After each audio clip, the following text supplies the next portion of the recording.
if we're going to invent something, right, forget, like, the traditional way of people having kids, right, the way they, you know, have it away and that. You have a What do you mean? What do you mean? No, you know, like, the way that, you know, we have kids and stuff. If it'd be good if what happened was to control it is if man and woman, right, they're born and that, they enjoy their life, they learn a lot, they live to be about 78, I think, by that point. So specific. Yeah, no, but by 78, I reckon you've sort of got to that point where you go, do you know what, I've done everything I'm going to do. If you haven't bungee jumped by the time you're 78, you're not going to do it. No. You know what I mean? So it's kind of like... Your hips come off. You've done it all now. Yeah. And then you die, right? So, say if everyone had that, they live to be 78, but then, just as you die, you have a little baby inside you, and as you die, your life carries on. Sorry, how is this happening? Sorry, are you mental? No, but don't you think... I mean, what? I've never heard such drivel. You're saying that, but if Newton said it, you'd go, interesting. That's what annoys me. The point is, Karl, he never would. No, he'd never say it, that's the point. If you never say it, I don't understand what you're talking about there. What, how was it? How is there a little baby in a 78-year-old? No, what I'm saying is it's like an apple, where the apple grows and it's got its little baby pips in it, and the apple goes and the seeds are planted and a new one's born. But that's what happens. But that is what reproduction is. Yeah, but I'm saying babies aren't being born left, right and centre. It's controlled, so that as someone dies, someone's born. But Karl, stop. Whose responsibility is this? If you don't want to do it, we won't do it. But I'm just supposed to be nature? Has nature got to develop humans so that we act that way? We live that way, or is this a scientific experiment? Like he said to you then. He said, "Look, if you don't want to do it, we don't need to do it." Yeah. Like if you were up for it, we'll sort it out. Yeah. We can do that. We'll have a whip round so we can do the research. I just think at the end of the day, we've got to do something. And is anyone keeping an eye on this and looking at what we can do next to control the population thing? It does my head in that I've got to live in London for work and what have you, and there's loads of people here, and, you know, forget going out on a Saturday night, it's too busy, and you can't move, and they keep... I mean, what annoys me about London is... So your solution is that 78-year-old women have little babies inside them, and as they slip away into death, the little babies... And how is that baby then raised? Who looks after the baby? Because it's a pretty good system, having a baby while you're young enough to look after that baby and make sure it lives to, you know, reproductive age itself. I mean, that system's been working for years. Nature's sort of sorted it out. Natural selection and evolution sort of makes that a good model. But wait a minute, nature. Pop that on hold, because Karl Pilkington's got an idea. Yeah. That's what it was, just an idea. Yeah, well, it was nonsense. But thank you for it. The worst. Yeah. I mean, it was the ramblings of someone you'd find by themselves in a hospital eating flies. This is the sort of thing you find when, if they find maybe a pamphlet or a booklet written by a psychopath.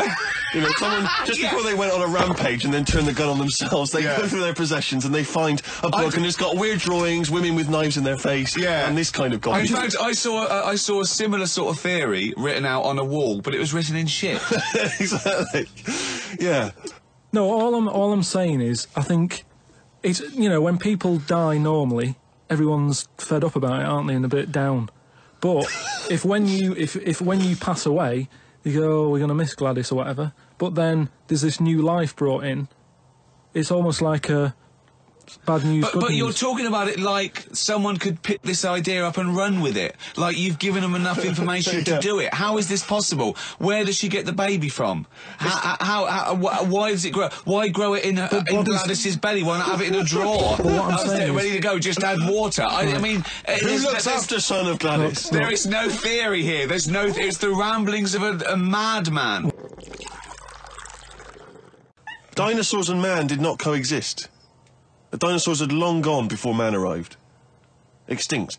Kaput. You don't believe us? Well, you don't believe it because you've seen... Because you saw that film where they took pictures of lizards and magnified them and put them next to men in film so they looked like they were fighting. Yeah. No, but why couldn't that have happened? What is the film with Raquel Welch? A Million Years BC. A Million Years BC or something. A Million Years BC. Brilliant. Yeah. Yeah. No, but... She had a sort of woolly mammoth bikini. Fact.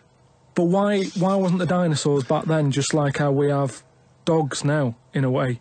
He's watching the Flintstones. He's watching the Flintstones. He's thinking of the Flintstones. That's what he's when thinking. When he puts out the saber-toothed tiger. Yeah, and then Dido and he mixes his concrete in a pelican. Yeah. I just think that there must have been a crossover point. Why? Why did you say that? Why do you think there must have been? There must have been. Because if nothing was knocking about at any point, how did anything carry on? I know. Exactly. Why didn't Hitler meet Nero? It's weird, isn't it? There must have been a crossover. They must have met somewhere. They must have met at a party somewhere. They mixed in similar circles. Yeah. They must have bumped into... I can't believe it. Yeah, forget it. Oh. I looked at the wall and there was like a little piece of paper stuck on the wall, right? And I said, what's this here? So I wandered over, right? Got right up close to it and somebody had wrote it. Somebody had wrote it? No. Somebody had wrote it. Right, go on, sorry. There's a little sign there, right? And I go up to it and it says flies, right? With an arrow. Flies, like flies this way, right? I think that's a bit weird. So I follow the arrow, right? Which goes to this corner where there's a shelf. About 3,000 dead flies on it. Oh my God. Condom stuck on the top. That's weird, isn't it? That is weird. That is weird, right? So I'm looking at that, and there's loads of stuff on the floor and that bits of paper. Picked up this bit of paper, right? And it had, like in biro and that, it looked really old, like it'd been there years. And it had something like, need nappies, dummy, right? Blankets, blah, blah, all this, like, all stuff for, like... And I turned it over, right? And it said, none of this now needed, baby dead. Right. Now that's weird, isn't it? Now that's what I'm talking about when you get a bad vibe. You go, that's who's been in here. It's bad vibe. It's just based on the fact that your mate's in charge. Yeah, that's terrifying. I mean, yeah, so it's like saying, are we scared of the dark? Yes, I understand why people are scared of the dark. I'm a little bit scared of the dark. You're walking along. Because you don't know what's in it. Yeah, you don't know what's in the darkness. That's why people get nervous. It doesn't mean you have to make the leap then that you've got some paranormal sense. Oh my God, I'm Karl Pilkington, and hang on, just like Derek Acora, I have sensed something strange and evil in this room. Wait a minute, there's some flies in a condom. I was right all along. That is weird. Flies in a Johnny equals badness. the flies in a condom was weird. It's weird. I don't know. But the note. I just think of his face when he saw that, reading it by torchlight. You must have been terrified. It's a bit odd, isn't it? Yeah, I know, but I remember one on our estate, right? And she was a bit... What's the word that you can use? Because I don't want to offend anyone. But I'd say, but sort of mental homeless. Is that a term? That's the official term. I think that is the new official term. It's mental homeless-itis. Right, so she lived on the estate and what have you, and she aged... How was she homeless if she lived on the estate? Well, she sort of decided to stay around there because I think people on the estate spoke to her more than people who had money. So this mental homeless woman on the estate, and what she used to do, right, she acted quite normal, and she used to always push like a pram around with her, right? And everyone was like, she can't have a kid, can she? Right? And she was dead happy every day. She was up and down, walking up and down the road. Anyway, one day she sort of walked past, right? Turned round and looked in the pram. There's a bucket with a face on it.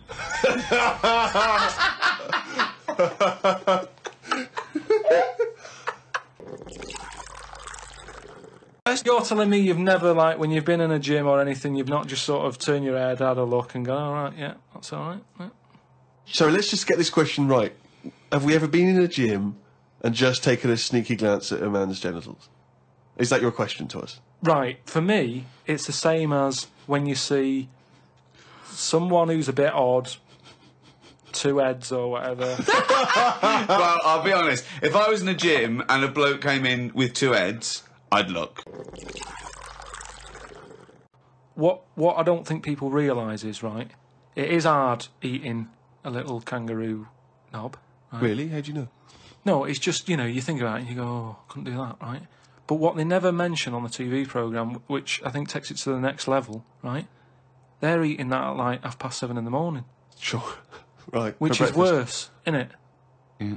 Do you know what I mean? If I was there and Ant and Dec said, right, Karl, eat the knob, I'd go, hang on a minute, give us a few hours, let me get some rice and that on my belly, and just sort of fill me up a little bit more.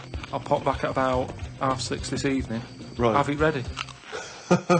And I'd be happier then. It's just that thing of, you know, You don't want to eat animal genitals on an empty stomach. So what are you saying? You could I'm saying, like, I could eat a knob at night, but just cut that there. We'll loop that. If any DJs are listening, just take that quote. I could eat a knob at night by Karl Pilkington. Maybe do a dance remix. Yeah, I think maybe you're sort of a house producer, and you could maybe get some kind of high energy beat going, and then we could just send that out to some of the gay clubs. I'm sure it'd be really popular. Please, anyone send us, you know, that loop with a nice little, you know, funky house beat. Karl Pilkington saying I could eat a knob at night. do you know the other week when I came up with, like, a different idea of how we can sort of make the world run and that?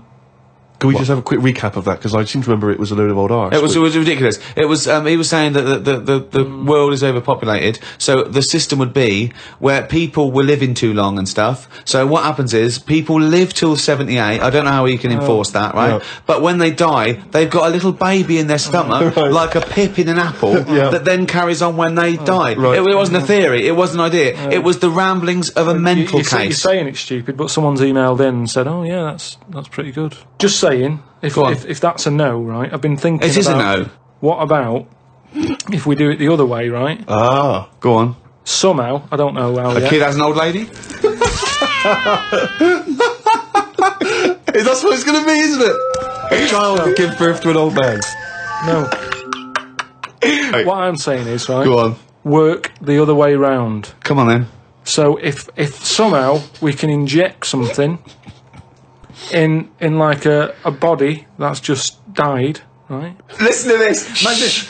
Imagine this as notes. So when he hands it into the Nobel people, and they go, if there's a way that we can inject something, they go, well, what? Well, I don't know the chemical formula, but something HO2. Right. So anyway, so you inject it in the temple. He's narrowed it down to the temple. So what happens? She sort of wakes up, Amazing. right? And she works the other way. So, like, she might be 77. Yep. And then she'll have a birthday, she's 76. And she's working that way. Right. If you know what I mean. Okay. Are you with me? No, keep it. Because the thing is, you've got... I'm really scared. Yeah. I'm really scared. This is the maddest thing you've ever said.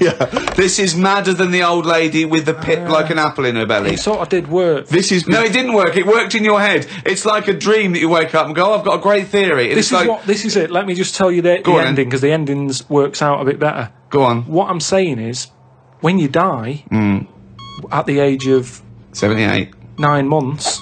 What? At the age of 9 months, because that's when you come out. What do you mean when you die at the age of 9 months? You're not scared of dying because you're now a baby, so you don't know what's going on anyway. So there's no fear. So you missed out a bit here. So this woman, literally gets younger and younger?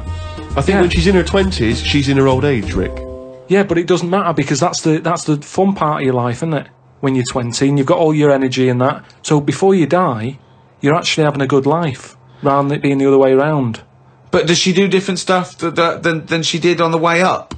Because she's already lived 78 years, hasn't she? Don't forget. She was a baby once, and she grew to 78 years, then someone stuck a needle in her head and said, right, back you go. No, we'll forget all that bit. Forget all that bit. How do we forget that bit? What I'm saying is... So she died and she doesn't remember all her... This is a new life, is it? Let me just leave you with this. Right, you're talking shit. Explain yourself. But aren't the family getting younger as well? What's happened to the family? Forget it then, we'll leave it as it is. No, leave it as it is, shall we? Shall we? Can we all agree on that, guys, now? Should we agree to leave it as it is? Is that alright? Because I don't want to hear any more from the diaries of Charles Manson. No, it's I mean, you're a fucking maniac. A friend of mine got a gift, or rather gave it as a gift. I don't know if you've been familiar with these. It's a charity organisation, and you go on their website, or you phone them up, and you can give someone else the gift of, say, a goat. And it's a sort of goodwill thing, you know what I mean? So you buy an African family a goat. That will help them for years. And it's like you're saying, well, I would have bought you a present. Yeah, but I've used that money wisely. Yeah, so it's almost like they've given the present. They've given the goat. Yeah, it's a beautiful idea. But as soon as he told me about it, I thought to myself straight away, knowing Karl's views on charity and giving, I wondered what his views would be. Well, are they happy with the present over there? Like the people who are getting it. You're an idiot. What, you think an African family wakes up and there's a little goat with a ribbon tied round it, and they go, oh, look what Santa brought us. Look, and that mince pie's gone on that glass of milk. You're such an idiot. No, but what I'm saying is, does that family want a goat? Yes. But why? It's not they want a goat, it's they need a goat. Do you think... What do you think this organisation is? Just arbitrarily giving goats to people. They're going to say, oh, I wanted Nintendo. What are you thinking? What I'm saying is, right, let me put myself in their shoes. Well, this'll be a haven't got any. But say I'm one of them, right, over there. Right, I'm sat there, it's Christmas Day, right? I open it up, open the present, little goat there, right? Now, if I was one of them, I'd be going... Not another mouth to feed. At the end of the day, there isn't enough food to go round for themselves, never mind a goat. Don't they say, like, having a dog and that is quite expensive? Sometimes they say, you know, what with all the injections you've got to give it. Well, I'm assuming it's all above board. The goat's had its injections. That's what some of the money goes towards. It's just a way of redirecting cash. But the thing is, why do they want that goat? What's the main reason? What does a goat give you? Milk. Right. Now, wouldn't it be easy to just send them a bottle of milk? Without all the hassle and the headaches that come with it. That's all I'm saying. And the other thing is, think about the goat. That was happy over here. Suddenly, it's on barren land. No grass. I'm gonna burst! What do you think? You didn't send a goat from here. I'm saying, who's happy at the end of this, right? You've got a fella who hasn't got a present over here because the mate bought him a goat, right? So yeah, let's do this properly. So there's a tick. He's not happy, right? Then you've got the person who's opened it, who, like you said, wanted something else, right? It's a goat. They go, who's going to look after this, right? So tick, they're not happy, and then you've got the goat going, what am I doing here?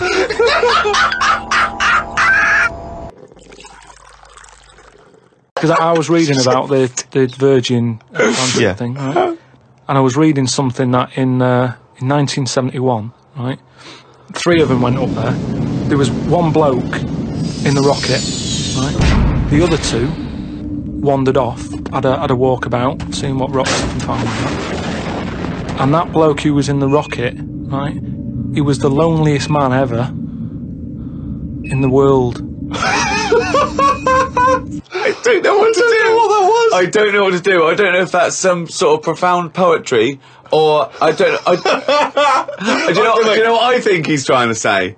He's trying to say he was, by definition, a human furthest away from all other human contact. Yeah, that's what I said. Yeah, okay. No, you said loneliest. Loneliest evokes an emotion. Yeah. But it's like he started crying and writing poetry and listening to Morrissey records. Karl, if you could have a superpower, like Superman, what would your superpower be? Can I suggest consciousness? Yeah. Can I have the power of thought? Remember, you've already got opposable thumbs. So cross that one off the list. Oh, go on, Karl. There are so many to choose from. Telepathy, X-ray vision, flight, invisibility. Choose it wisely. Strength, intelligence. But why have I been picked? Oh, for God's sake! No, but I'm just saying... It's Rob's question for you. But I'd just say, does anyone else want this? Or, do you know what I mean? Oh, what do you wish you could do that's impossible is the question. What? What do you mean? Because with that comes a responsibility. With enormous power does come great responsibility. So, would you like Spidey senses? Is that what you're saying? Come on, Karl, you know what these superheroes, because they can I know, but it always... freeze things. They're never happy, are they? Do you know what I mean? Spider-Man that wanted to tell that girl that he could climb walls and that, he's like, I can't. Superman never told Lewis and that. Who's Lewis? Who's Lewis? Who's Lewis? Yeah. It's just a pen pal, Superman. Lewis! His little secret chum! Yeah! Alright, Superman. Hello, Lewis. What are you doing? Superman. Who are you? I can't tell you, Lewis. Brilliant. You know, Hulk. He wasn't happy. Hulk, he wasn't happy! It's true, he's got a theme. He has got a theme. There's not many happy superheroes, are there? Leaving aside the superheroes you're already aware of, what superpower do you want? You don't have to fight crime with it, Karl. Let me just remind you of some of the other things. Invisibility. All the time, though, or can I sort of turn that on and off? Let's say you could turn it on and off. Would that interest you? Yeah. I'll have that. Right. Okay, and what would you do with this power of invisibility? Just sort of wander about and not get seen. It's a brilliant power! It's a brilliant... And it's put to such brilliant use. It's really well done! And why would you want to walk around and not be seen in that? What would you gain from that? Don't know, you could sort of go in shops when they shut, so you don't have to go. How would you get in? Just get in just before they lock up. Oh, yeah! How would you get out? Wait till the morning. Brilliant. So, hang on. So, that's your use of invisibility. Yeah. They found the power of invisibility. You want to sneak into... Never mind. No, hang on. You want to sneak into HMV, right? Wait for 12 hours and then buy something. I love it. Just so that you don't have to be in there with other people. Do you know what? I don't want it. I don't want a power. Why not? Because I just don't think it'll do me any good. I think it's more of a hindrance. I love this. It's like, just think of his presents. We've given you a trip into space, and the chance to be invisible. Not happy with any of them. Yeah. What he wants is a voucher for HMV. Yeah. He just wants some tokens for a record shop. And he came up with the mantra, waste not, want not. You must know waste not, want not. I mean, that's just... Do you understand the phrase waste not, want not? No, not really, no. What does it mean? I've never used it. It's like, don't throw stuff away because you might need it, and therefore you won't be wanting anything because you didn't throw it away. So he was a bit of a hoarder. If you don't waste food, for instance, then you He's won't... a bit of a hoarder. For God's sake. No, but I'm just saying, you know, he's a man in power. Is that the best thing he ever said? No, I'm sure he came up with many, many profound So why things. is that one He did remembered? experiments in electricity and conducting electricity, all sorts. But that impresses me more, inventing electricity, than someone... He didn't invent electricity. Wait a minute! Don't impress you more than what? Just saying, waste not, want not. I don't think it's that good. It's not even catchy. How would you word it? I'd just say, whoa, don't be chucking that out. You might need that later. Don't be chucking that out. You might need that later. Karl Pilkington. Whereas some would argue that waste not, want not is perhaps a little bit more pithy, a little bit more... We should go through great sayings and phrases and say if he could, well, firstly, does he know what they mean? And then secondly, can he improve them? That would be brilliant. We'll do that next time. Let's say... Okay, Winston Churchill. Never have so few done so much for so many. What do you think of that? How would you... Do you know what that means? I'd just be annoyed if I was one of them who gave a lot for a few or whatever, right? No, gave a lot for so many. If you were one of those few that gave so much for so many, i.e. it means these few good men, their actions freed the world. They freed the world. They have an impact on every person in the world, and they were few brave men, and that's what he's saying. Yeah, but what I'm saying is, if I was one of them men who gave up his life, right, I'd want a name check. I don't want to be bungled in with everyone else who is saying a load of blokes gave it their lives. Well done on that. See you later. That's brilliant. Did you just say bungled in? Bungled in, yeah. You made up a word. I don't want to be bungled in. You made up a word. See, that's it, you see. We've been looking for it. That's original. That's Karl Pilkington. I don't want to be bungled in. There was one guy, okay, now he said that his brother was dying. This was a couple of years ago, right? His brother was dying. He said to his dying brother, what happened? Why are you dying? This guy said, it was a bloke in another village. Okay, he goes over to the other village. He kills this other bloke, right? He eats him, or eats bits of him. The other village gets a bit annoyed. They go, what's going on? Why did you kill this bloke? He went, sorry about that, right? They said, well, you need to make it up to us. He gave him a pig. They said, a pig's not enough. They gave him 5 pigs, so 5 pigs apparently made up for the fact that they'd killed one of them. They said, well, hang on, what are you going to do with this bloke's wife? Why were they bartering? Why didn't they just get the police in and say, what's going on? What police? Yeah. Why didn't they call in Kojak? Because he'd have sorted it out, wouldn't he? What I mean is, right, they're miles away from anything, but it doesn't sound like the great place to live, right? Could they not move? Could one of them go, do you know what, I'm sick of this. I'm moving or whatever and go to a proper city. How far away is this these Papa people to the next. They're like the Smurfs. They're very like the Smurfs. But how many miles away from a place with a normal life going on? But think about this, Karl. Firstly, they don't speak the language, so they don't have any practical skills. They've got no experience of civilization. So even if they chose to go and live in one of these cities, what can they do? How can they function? I think there's some bacteria that has better lives than that. That's got to be offensive. Why? Okay, how about this is one of the weirdest things. This is one of the weirdest things, right? Sorry. An entire race Just of people. dismiss. No, Just dismiss. I'm not having a go, but I'm just saying I wouldn't fancy it, is what I mean. Well, okay, this is one of the things that they do, okay, which is a tradition you may have to do. These combi, right, they invert their penises, so they push their penises back up inside their bodies. Like a sock. If you were over there, you may well have to try it yourself. You would have to try it yourself. If you went there, you'd have to try it yourself. But even cavemen had little pants on. Why haven't they? Whoa! Slow down. Rewind. What do you mean? Again, you've been watching the Flintstones. No, it's just, you know... Is it a leopard skin pair of pants that's actually quite a... Go on. But it's a well-known fact that they wore, like, bear pants or whatever. Bear pants? What do you mean, bear pants? No, listen, you are a qualified anthropologist, so what... I mean that, you know, whenever you see them on footage or in a museum... Footage? Yeah. Or, Whenever you see that Well, early it's a bit documentary shaky, footage. it's black and white as well, isn't it? Caveman footage. You always see them wearing a little bit of fur little pants and that. So... What I'm saying is, even though what year is it to these people in the woods?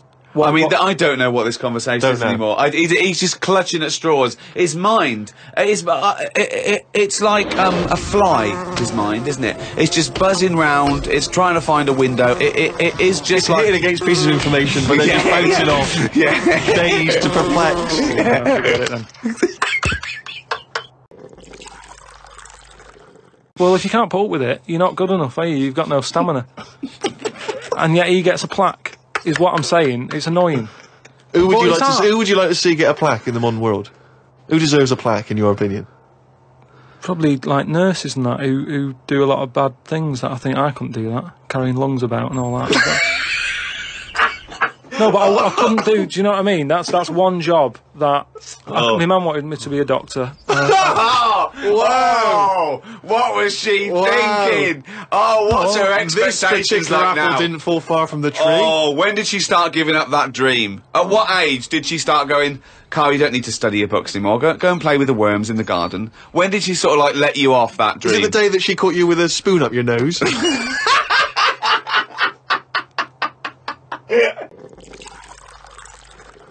Karl used to carry around a book that was called the Top 50 Freaks of All Time. Well, it's interesting you should mention that, because we actually had an email from Richie, who says that he's been a fan of ours for many years and he's listened to lots of the radio shows we've done in the past and things. And he says, of all the people you've discussed, Karl, in the past, including some of the people from your odd magazines, who would you most like to spend the day with, of all those people that you've encountered? Favourite of all? Well, certainly who you would want to spend time with, who you feel would be the most fascinating, the most interesting. You know, I mean, let's just recap on Well, some of there's Pillow Man, the bloke with no arms, no legs that can roll a cigarette with his mouth. Yeah. No, not impressed with him. That's not sufficient. What about the three-legged juggler? So hang on, let's just recap. This was a man with 3 legs? 3 legs, Right. And it said his job, he became a juggler. Okay. Not using the gift that he'd been given. What you suggest? Anything. Running, swimmer. Just, you know. Yeah. But yeah, what are the others? What are the other ones? There was a picture of a gentleman, you were fascinated by him, he used to play the piano. Oh, he's got a tiny head, doesn't he? Yeah, that's the one who, he sort of ages fast. Right. So, like, every other week he's having a birthday and stuff. And, yeah, that was weird. He's not having a birthday every other week. His body's just aged, so as the appearance, his biology is sort of like he's 70, but he's only like 15. They don't have a birthday every week. You idiot. But yeah, I don't know about knocking about with one a long time though. That's Only for a day? I suppose it depends what I'm up to. Because if we're going out and about, the Pillow Man would just be a bit of a drag. Whereas Whereas if you're going for a walk across, the three-legged guy, ideal. So yeah. Oh. I mainly eat just so I keep going. I'm not that bothered about, because I don't really taste it anyway. I just shove it down. You're like a like a horse? I mean, to be honest, it annoys me the way people worry about food now and how there's so much to choose from. I think it's got out of hand. I'll watch any form of choice really worries you, doesn't it? No, you don't like choice. No, choice is good, but not too much. It's like with anything now. If you go into a toffee shop, there's like loads of different. Where are you going to find a toffee shop? You're in a fairy tale. You're in a Dickens tale in the 19th century. You're in Shrek. And you go into a toffee shop. What's your point? You go into a toffee shop. What I'm saying, you go into a shop full of toffees. You've just come from the candlestick maker. Right? You go in there and there's just too much choice. It's like what, and I can stand there up to like 4 minutes, sort of going up to 4 minutes. So specific. 4 minutes. So he's in a toffee shop in a top hat. Well, he's only got 4 minutes. He's only got 4 minutes because he's got to get down to the pea green boat that he's sailing off in. No, good morrow. Well, forget the toffee. Could I have some of your finest Oxfordshire toffees? So you'd prefer it was just one selection of toffee? That's all they've got. Well, maybe two. What I'm saying is, right, there's now too much choice. Whenever you get a menu in a restaurant, it's not like you don't just go, oh, right, what is there? Yeah, I'll have that. There's too much. It's like a book, isn't it? And you look at it all. And then you've got to that point now that people are even taking a risk when they're eating. What do you mean? In Japan or China or something, they're eating that fish that if it's not cooked right, it can kill you. Right? Not worth the risk, and there's so many other fish. Yeah, I agree. Why have mackerel, have a bit of cod or whatever. Yeah, as soon as there's a risk, take it off. I agree. I totally agree. Not worth it. We've got a fish that might or might not kill you. Well, is there anything that definitely won't kill you? Yeah, but a chicken won't kill you. I'll play safe then. I'll have that. I love that. I love the chicken. That's what I'm saying. But anyway, we were talking about sayings and that. Right? Stitching time saves 9. Don't. I'm never going to use that. I don't think anyway. Okay. Suzanne You're never going to understand it fully, are you? Suzanne repairs me stuff anyway. It doesn't really matter. But what about the one? About the one in greenhouses and that. People who live in glass houses shouldn't throw stones. Well, I'm intrigued to know if he's fully got to grips with this. Okay. Just give us your explanation again of what you'd take that to mean. Well, just don't be chucking stuff about. Really. So, well, if that was it, they just say that. No, but that saying's been around a lot longer than we think. That's when people probably did live in basic glass houses and stuff. No, whoa, what they mean now. Now he's ever lived in a glass house. So cavemen went from rock to a nice crystal structure, did they? What are you talking about? When did people live in glass houses? What they mean now, when that saying's used now, they mean sort of, plasma tellies, ornaments. No, they don't. They're saying don't chuck stuff about because you'll break it. No, it's not about damaging your own property. They don't mean you're inside the glass house throwing rocks inside your own glass house. It's a metaphor. Karl, what is an analogy? It's sort of like a little story told quickly. Isn't it? It's a little story told quickly. To what end? Well, it depends what the story is. You see, I just prefer sort of, what you say is what you mean. So people who live in a glass house have to answer the door. I don't know what that means. I don't know what that means. I mean, because you may be a genius, because I don't get that.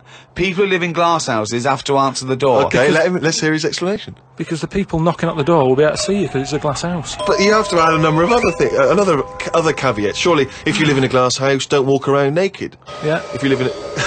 These are literals. But just the idea that in your head, there should be sayings for people who live in glass houses. Who is it that's living in a glass house? Well, I'm not talking about them. It's just that if everyone else is bringing up about these people who are living in glass houses, let's get to the real problems they've got. He still hasn't got to grips with the idea of the metaphor or the simile. Well, here's another saying, right, that I learnt recently from a mate, right? There's an elephant in the room. Okay, I haven't heard that one, but explain it to me. It's like how, whenever we go out for something to eat or a drink or something, it's normally after about 5 minutes, the sort of topic gets onto the shape of my head. Yeah, yeah. But what I'm saying is, it's interesting how, like, I'm the elephant in the room, right? Nobody's talking about it. You mention it once, suddenly it's the talk of the town. It's what I mean. Everybody starts joining in, going, well, yeah, it's round, but it does suit you. And these are people who I don't even know sometimes, and they're all dipping in. And that is an elephant in the room. So you don't want people to discuss the shape of your head or the lack of hair? You would feel better, you would feel happier that they didn't mention that? Sometimes I think it's better that it's out there. It's made me a stronger person, though. It's the same way, you know, we were talking about religion and that. Samson Delilah, he got weaker without hair. Whereas with me, I think it's made me stronger. But would you ever wear a wig? Not really. What was a long wig like Samson? Well, the only time I wanted a wig was when I did jury duty once, right? And it was annoying that I was sat on the jury, right in front of, like, these criminals, right? Everybody else has got disguises. The judges have them wigs on, right? That's not disguises! That's a disguise. That's why judges wear them, right? So No! Well, then why if they print their name in the paper and have a picture? What do you mean it's a disguise? it's a disguise, isn't it? No! If it was a disguise, they'd go in with one of those glasses with a nose and the beard attached if it was a disguise. All judges would look like Groucho Marx if it was a disguise. Well, I'm just saying that's what annoyed me when I was sat there on the front row, right? I couldn't have been any closer to the criminals, right? I was sat there and I thought, why didn't I just pop a little wig on or a pair of glasses? I would love to have seen you in the front row at Crown Court. No, because I'd love to see it because in this country you're not allowed to show pictures of jurors. You can't take photos in a courtroom, so there's always these sketch artists that draw drawings, and it's on the news. The idea that we'd have seen 11 people and a sort of Krusty the Clown figure would have been amazing. Yeah, I would love to see the artist do an interview, because it would be like complicated people. Oh, hey, he looks characterful, and then just a little round head. Charlie Brown. Charlie Brown sitting on the end. like a rubbish chicken that had like a rubbish life, you'd be going, oh, kill me. Carl, they're not thinking what's going to happen tomorrow. They don't know that they're going to get for the chop, are they? A chicken's not going, I'm fed up with this. I can't wait for that axe to be used on my neck. Yeah. Well, that's another... now you've mentioned the cutting off of an head, right? Yeah. On the chicken. That's something else I've learned, right? It's like a pinball is mine. Amazing. Isn't it? Ding dong, bong, dang, ding, ding, dong, dong. Oh, head, ding, ding, chicken, head off, bing, dong. No, right, but this was in a proper science magazine as well. Right? Yeah. So you can't have a go. This wasn't something on the internet. This was printed in a magazine. You read it. Okay, and what was it? And here comes the filter. It's going to come out nonsense. Right, well... You could have Professor Stephen Hawking sitting there whispering stuff in your ear, and it could all be true, but when you said it, gobbledygook. Well, let's see then. Let's see, right? What they've done another experiment, right? Yeah. They've cut somebody's head off, right? And they've worked out that when the head comes off the body, it stays alive and that for 30 seconds. Well, no, they don't know that. They can never know that. No, they did it. They did this experiment. What's alive? What's alive? But there's loads of issues here. One, no one's experimenting with human beings cutting their head off, Carl. Well, two, no. So you read this in what? Executioner's Monthly? This is in no, a two, proper... Carl, it's what your definition of alive is. Because you can be alive and have no conscience. No, but this is where it gets weird, right? Yeah, I haven't told you that. this is where it gets weird. You talking about it. So the head's off, right? Yeah. And what they did was they chucked a load of questions at it. All sanctioned by the government. Yeah, this is all fine. So the head lands perfectly on the neck and goes, what do you want to know? It said, so they're asking questions, and it's going, do you know what? To be quite honest, I don't answer your question. I'm a little bit annoyed about the execution still. Well, that was the interesting thing. They said it's about... No, it's not. It didn't happen, Carl. Let me hear it. Oh, don't talk Let shit. me hear it. What are you talking about? Who these people around in white coats going, quick, ask it a question. It's bleeding. Right, so they said for about 25 to 30 seconds, the last 5 seconds it is sort of like, can't be bothered answering them. Right, but prior to that, apart from that, they were chucking stuff. I don't think it spoke. I don't think it was like, 2 and 2 is 4 and stuff. It was more, it was to do with blinking. So blink once if you say yes, blink twice. So it said, listen, when you die, you're probably not going to be able to talk because your jaw's going to be on the ground. You're not going to be able to open your mouth. If you do, you'll fall over backwards and hit your head. Now listen, blink 1 for yes and 2 for no. Yeah, right, yeah, not too bad. Yeah, is the axe nice and sharp? Yeah, Promise? you're Do you talking promise? shit again. You promise to do it? Yes. All right. Well, yeah. The thing is, they wouldn't be able to do it with you, because if they cut your head off, it would just roll. It would roll away, because it's perfectly spherical. They would go, oh no, there's Plus, no... it takes about 20 seconds whenever you ask Karl anything for the question to process and for him to start to formulate an answer. Karl, Joe from Bradford asks, what body parts can you live without? He wants to know. He's obviously having sleepless nights thinking about this. What, so... with a brain. He's coped this far. Yeah, I did a bit of an experiment on this, right? Brilliant. It's my job at home to wash up, right? Suzanne does... She gives you all the really big responsible ones. Yeah. She sort of like pays the bills and wires the house. And you go, what can I do? And you can go, well, you can go and play with the worms in the garden. Yeah. So anyway, so it's my job to wash up and that, right? And I thought to sort of make it interesting and stuff. I thought, I wonder if I can do it, right? If I didn't have any thumbs. And so what did you do? So I just sort of sliced off your thumbs? I just sort of held them in. And it's amazing how, like, it took me ages. Just having that one thing gone. Well, it's part of our evolution, the opposable thumb. Basically, that's when we soared. These are milestones in human evolution. The opposable thumb, the forward-facing eyes, the upright. These are massive things in taking us out of the animal kingdom. And one day, Karl, you'll walk upright. But what do you mean about eyes facing forward? You mean before we got here, there was people whose eyes were looking in their head? So, when you were doing this experiment, washing up, you say that you found it difficult, it took you ages. So you didn't just give up once you realised how essential thumbs were. No, you actually washed up everything. I just think of Suzanne walking in and Karl's there, just covered in water and very liquid suds, standing on a pile of broken crockery. Yeah, plunging his face into the sink every 30 seconds and just swishing his head around. But we talked about the washing up thing before, haven't we? And I sort of look out of a window, so the sink's in front of the window. Yeah. And that's why I quite like washing up, because I can just look out onto the street, see people going past. There's like a local homeless fella called Franco. You know, I look out, like, he's alright and everything. Sure. But I was looking across the way, right, and there's some there's some Chinese people who live in a flat, right, really small flat, and they're up till all hours. I don't know what they're doing. But they decide to back up at about 3:30 in the morning, and that. They're always really noisy and that.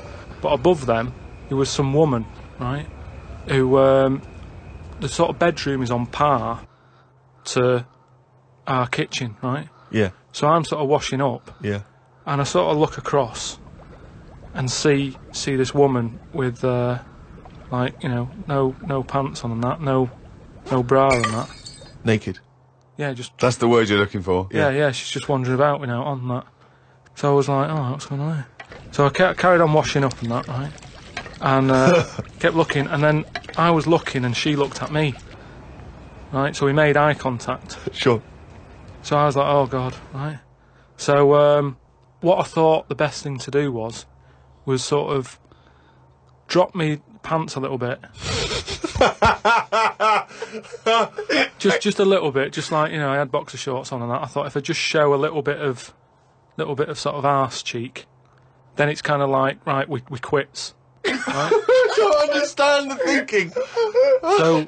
So Suzanne's watching the telly, right? I think she was watching Sex and the City or something. Yeah. She sort of turns around to see how I'm getting on with the washing up, right? She sees me with, like, me pants sort of down a little bit with my arse out. She said, what are you doing? I said, don't look now. I said, but there's a woman over the road, right, with no pants on and that. She caught me looking.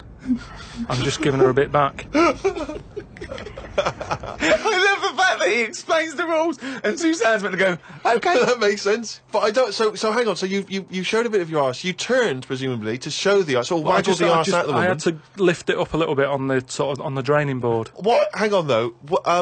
What did she do? Did you register her reaction when she saw a bit of your arse? What happened?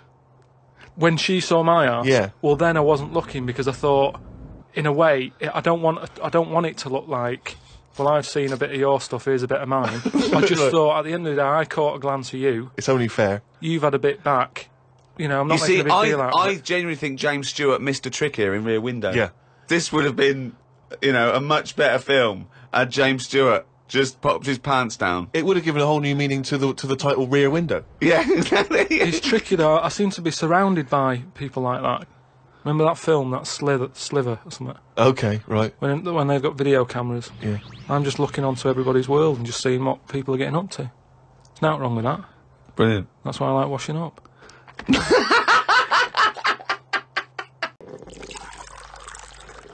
I've sort of turned into like an old person where the little jobs that you shouldn't enjoy are now the main event. So But like, hold on, how old are you? You're 31, aren't you? 32.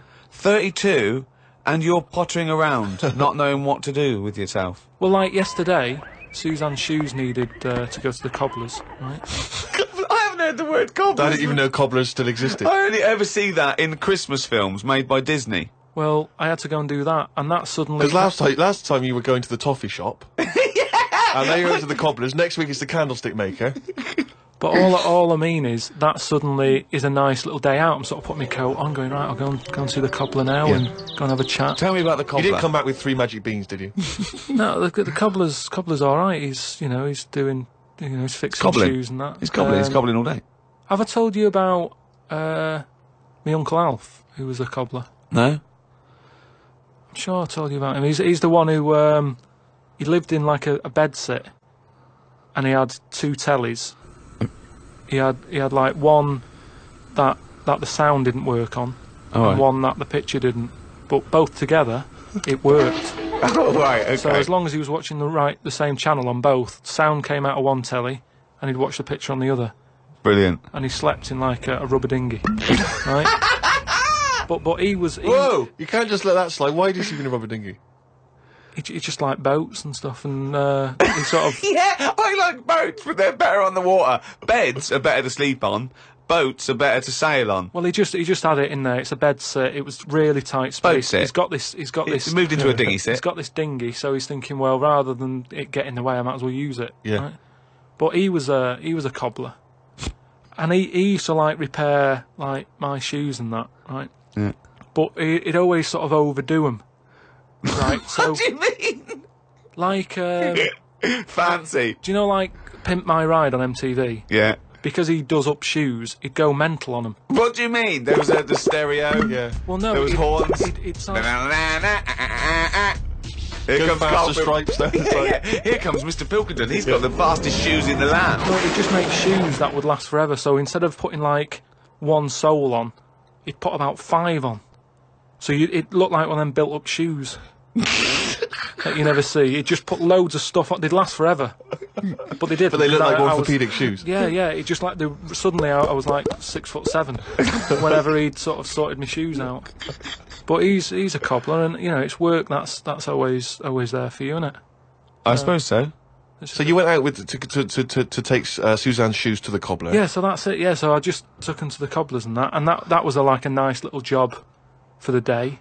I got a leaflet through the door saying, if you want to walk a dog, the rates are good. I don't know what they pay and that. And I thought if I do that and get a paper round, 2 in 1.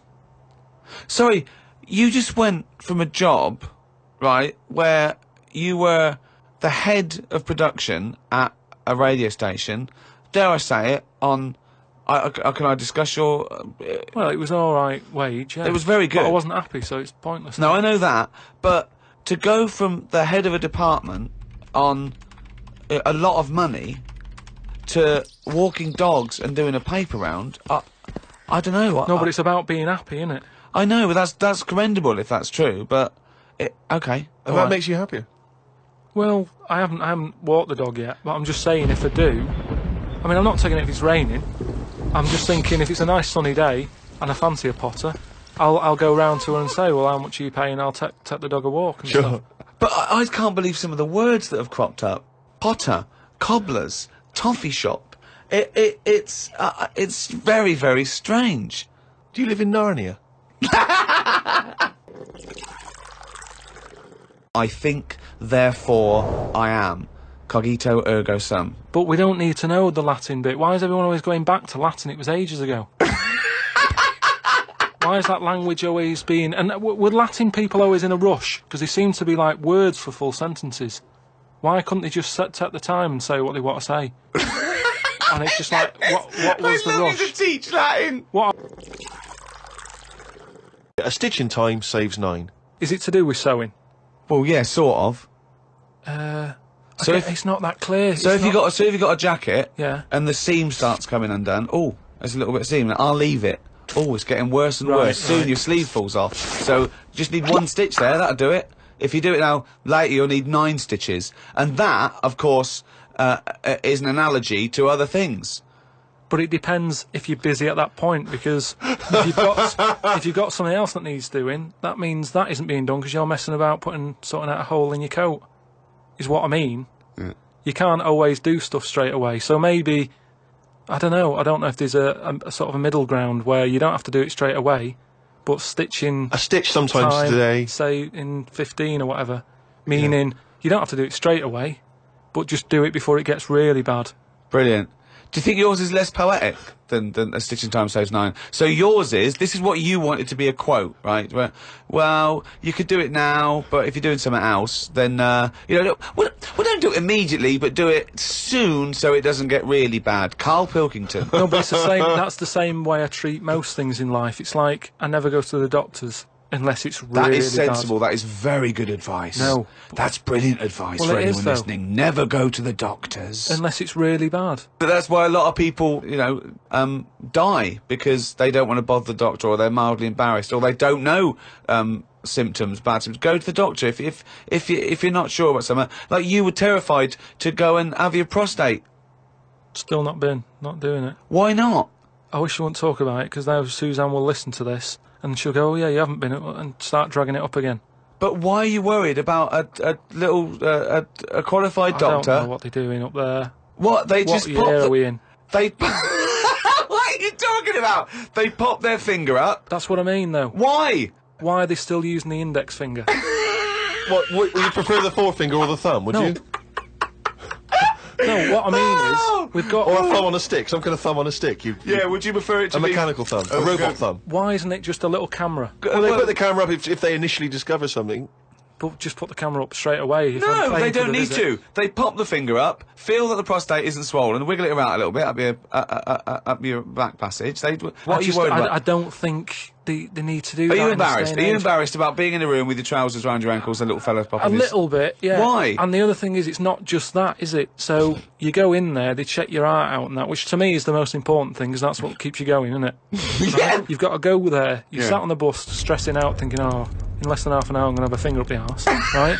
What is the problem? And they go though? in, they check your heart, they probably check your testicles and that. What's up with that? They take your testicles, yeah. Yeah, That's... but it's all building, and you've sat there going, oh, soon that'll be happening. Yeah. And that's what puts me off. So if they just came round when you were asleep, Suzanne just let them in and goes, "He's over there," right? And they crept up and went, bang. You go, what are you prefer doing? that? I just don't understand why they don't teach you how to do it yourself. How can they? Wow. How can they teach?